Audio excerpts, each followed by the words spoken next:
What's up, dude? When I was a kid, Salisbury steak was literally one of my favorite meals ever. And I didn't care if it was a frozen microwave meal or if I got it from the school cafeteria. I just loved Salisbury steak. But now, with 20 years of professional cooking experience under my belt, I'm gonna attempt to make the best homemade Salisbury steak ever using real and high quality ingredients. We'll also get that same frozen Salisbury steak meal and see how those two match up. Now let's go!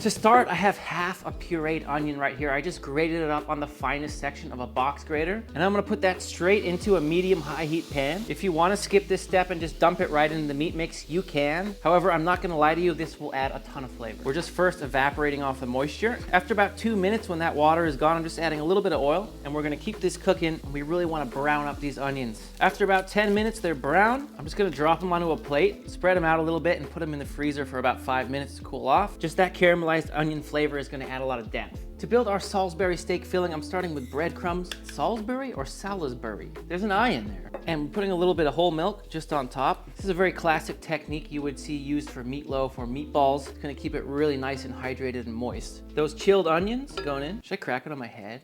Yeah, go for it. Actually, no, I don't want to do that. It makes me look like a clown. 1 egg. Let's go ahead and mix all this up to make a sort of sludge. I don't know what else to call it. A paste, if you will, a slop. And I'm actually gonna add all the other flavorings now as well. I like adding the beef last so I can control how much I mix it. Ketchup, Dijon mustard, pinkies out. Is Dijon even fancy anymore? I don't know. Touch of soy sauce and some Worcestershire sauce. I'm sorry, Worcestershire sauce. That's how they say it. Now, mix this up. Ooh. And my little Sergeant Gilbert reporting for duty, black pepper. I love seeing posts. I've had people from all over the world send me their own Sergeant Gilberts. Pretty rad. There's more of these guys. These guys are gonna take over, man. Give that a mix. And then we go with our beef. Oh yeah. Just use a good 80-20 ground beef. I ground that myself from 1 piece of brisket, but whatever you use is fine. And there we have it. That is your mix. We just need to now give it a mix. And I really don't like overworking these kind of things, so I'm going to be sort of careful about that. Nice and sloppy. Something just about like this looks good. Taste for seasoning. Some people do that sometimes. Dump that, cut it. Now, time to make the patties. You can do them really as big or as small as you like. It's really all about the shape. I'm trying to get that oval sort of patty shape. Something more or less like this. Looks pretty good. I can shape it again a little bit here. Yep, that's a Salisbury steak. Marcus, do you agree? It's a big boy. It's a big boy. It's a big boy. It's okay. Now you'll notice that I'm not putting these into a hot pan. This is essentially kind of like a meatloaf. Because of the extra sugar in here from the ketchup and other sauces, if I put it directly into a hot pan, it's gonna burn pretty much instantly. And I don't want that. I want this just to kind of brown nicely. So I'm gonna bake these at around 400 degrees Fahrenheit, 375 if you're using convection, meaning that the fan is on. And in they go. I will let you know about the timing when they come out. And here we are. I'm really happy with how these turned out. What I did is bake them for 10 minutes and then broil them for 5 minutes to really brown that top. The color is nice and even. These are just perfect. Now let's build this sauce, starting with a high heat pan, which is from the sponsor of today's video, Made in Cookware, and I am super proud to have them because I've been a fan of their products for a long time now. And their non-stick pans are honestly some of my favorites. Like, there is so little washing required when it comes to these pans. A lot of times I'm just wiping them out. Unless I'm doing something like fish, of course, then I will give them a good clean. And you don't need to just take my word about how awesome these pans are. There are 3 Michelin star restaurants like Alinea in Chicago and La Bernardine in New York City that use these pans. And what truly sets Made in apart is their dedication to crafting professional quality cookware for you, the home cook. Their non-stick collection is made in America as well as abroad in Italy, and it uses the same superior composition of their 5-ply stainless steel pans. And if you know anything about pans, 5-ply is really where it's at. It just means your pan is going to heat up really quickly and it's going to retain that heat really well, which is going to give you an incredible sear on whatever you have in that pan, be it steak, chicken, fish, vegetables, whatever. Another great feature of their non-stick collection is it can go straight from a stovetop into a 500-degree oven. They truly are incredible pans. There is nothing like them. I know if you get one, you are absolutely gonna love it. Check out Made in's non-stick collection as well as their other cookware by clicking the link down in the description to save on your order. Made in, thank you so much. I'm proud to have you as a sponsor. Now let's get back to this video. Leave that pan on the heat for a few minutes so it can really warm up first. Then I'm gonna add some oil and a little bit bit of butter. Now, we're going in with a whole bunch of sliced mushrooms. They're just regular old mushrooms. I probably overcrowded that pan a little bit, but it will work out in the end. Mushrooms will lose a lot of water quickly here. After 10 minutes, they've lost a lot of that water, and now they're starting to brown, which is what I want. At this point, I want to keep a close eye on them, and I'll tell you what, the made-in pan is doing an incredible job of browning these off. And remember, when you get all that color on the mushroom, that basically equals flavor. Flavor that is going to wash off when you put it into the sauce. You can think of it like this. The more color you have, the more overall flavor you're going to get at the end of your cooking process. This looks good to me. I'm going to go ahead and get those out. Keep this pan on high heat. Now we're going to add a bunch more butter. You'll see why in a sec. If you're worried that your butter is going to burn right away, which it would have if I didn't do this, what I like to do is just tilt the pan, which will create this little pool over on this side. Because it's not spread out, it's not going to burn. It's a nice little trick if you're in a pinch. Now, as I tilt the pan back, I'm going to put the onions in before the butter has time to burn. The onions are going to stop the butter from cooking anymore. Just like that. And I don't like adding the mushrooms and the onions at the same time. That would be seriously overcrowding the pan, and it would be really hard to get your color and flavor on the vegetables. After about 5 minutes here, I'm just doing a little pinch of rosemary salt. If you know, you know. And if you don't know, I'll put a link down in the description where you can learn about that. It's a herb and garlic salt that we make here. I'm also just gonna strip a little bit of thyme in here. If you know me, you know I love thyme. Love the way it crackles. Listen to that. Isn't that nice? Okay, our onions are golden brown. And we go with our flour. We're just building a basic little roux here. That's why we put that extra butter. And like any good dish you use roux in, you want to cook this for a few minutes. Cook out that raw flour taste. It really makes a big difference. And you'll smell it. Once that flour is cooked, it'll smell like cookies that are sort of baking in the oven.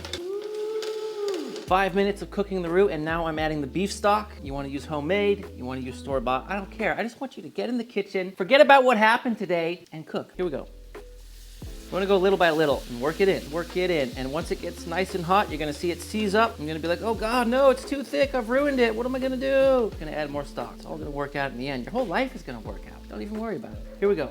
As you can see, it's already looking real good. Always bring the heat into it first before adding more of your stock. Ooh, yeah. I suppose you could put the mushrooms in too before doing this, but just gonna make it easier to work this sauce together without them right now. So I'm just gonna keep adding in that beef stock. There we go, adding more stock. Couple more things for this sauce. A little bit of Worcestershire sauce, a little bit of Dijon mustard, and a little bit of my family secret recipe for gravies and sauces, which is Marmite. Very strong yeast extract. Oh yeah, wow. Let that melt in. Let's give it all a really good whisk. And finally, let's go in with our mushrooms. And there we are. Now, before continuing, get a spoon. Be a chef. Taste your sauces. Oh yeah. Oh, Salisbury steak. Salisbury steak. Honestly, it's near perfect. For me, I'm just putting a little more pepper. Salt is really nice. Flavors off the charts. I just like pepper. If you don't like pepper, don't put more. All I'm doing now is reducing this a little bit to get it to my desired sort of thickness, which it's pretty much there. If you want it thicker, you can reduce it more. All right, and lastly, Salisbury steak back in. Oh, hello, my pretties. Hello, my pretties. Make sure you cover them in sauce here. Oh. It's kind of silly how excited I am about this. This is sort of like childhood dream come true. You know what I'm trying to say, right? And because those patties are cooked through, I'm gonna give them maybe 3 minutes in here and they're good to go. Here we go, hungry man. Oh my God, this brings me back. And I literally just bought a microwave for this video. Haven't had one for 1.5 years. I'm not against them. I'm actually happy I have this thing now. In we go. Let's say 4.5 minutes. This is the part where you burn yourself. I don't remember there being a brownie in here. The gravy looks like applesauce. Careful. It says, carefully remove the brownie with a fork. If you're trying to be careful, why are you using a fork? It should say offset spatula, which nobody has. That was a fail. Yeah, I'm as careful as you can be with a fork. What's next? Take it out with a weed whacker? Okay, now we recover and it goes back in for another 4:30. Hungry man's done. Now let's plate up our homemade one and taste test both together.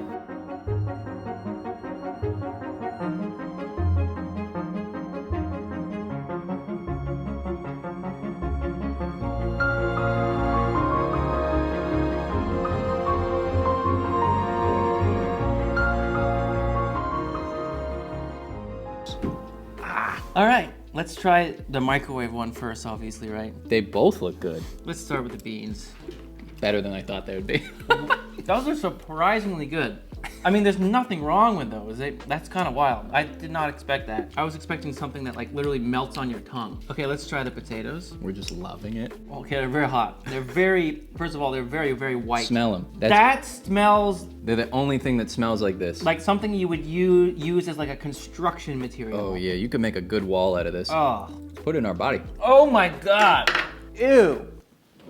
Ew. Ew. I rarely do what I just did, which was get it out of my mouth. That tastes like Play-Doh, dog. Play-Doh. You know what Play-Doh smells like? That's what that tastes like. It literally tastes exactly how Play-Doh I'm gonna smells. rinse my fork. I'm gonna rinse my fork. I mean, yeah, I'll polish them off, but they don't taste good. Do we go Salisbury or go brown? We gotta go brownie last. Brownie's right? last. The sauce is like... Yeah, we're getting into textures now that don't exist in nature. I've never seen that texture. It's like slime. It doesn't taste terrible. Like I would give it like a 5 out of 10, but something just not right about it. Very, very strange. And I've heard over the years that these frozen food companies have gotten a lot worse with their ingredients. So 10 years ago, 15 years ago, 20 years ago, this might have been a completely different thing. That's nasty. The green beans were the only good thing. Can the brownie save the day?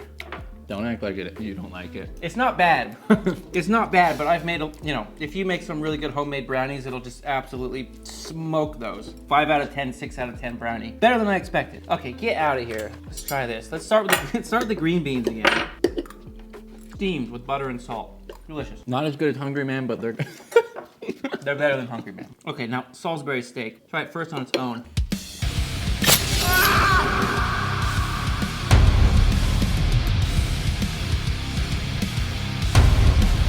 Oh yeah. I'm getting a fat Dude, this is making me happy. This is what I'm after. Wow. That's really good. That's really good. It's so tender, it literally just breaks apart so easily in your mouth. And the flavor is just kind of off the charts because both the sauce and the meat have so much umami, like punchy flavors. It's really good. Yeah, if you're a fan of meatloaf and you want to switch it up, make this 1000%. Oh my God, And by the way, mashed potatoes, I'll put a link at the end of this video here in a minute if you want to learn how to make those. And Marcus doesn't like mushrooms, so. And I'm crushing them. Go check this out. You gotta move. If you were to try to go back to the Hungry Man now, you would literally just you would cry on it and over salt it and over season it, take another bite, you'd get sodium poisoning dead. Make it. Obviously ours is insanely better. Yeah, make it. Thanks for hanging out with me today in my kitchen. I really hope you give this Salisbury steak recipe a try. The recipe for that's down in the description below, where you'll also find links for all the products, equipment, and tools that I use here in my kitchen if you're interested in that. There's also my Master in the Making ebook with 55 of my favorite recipes. There's that mashed potato video if you want to learn how to make some really great mash at home. And there's another comfort food recipe that I know you're gonna love. Until next time, you know I love you and I'm out.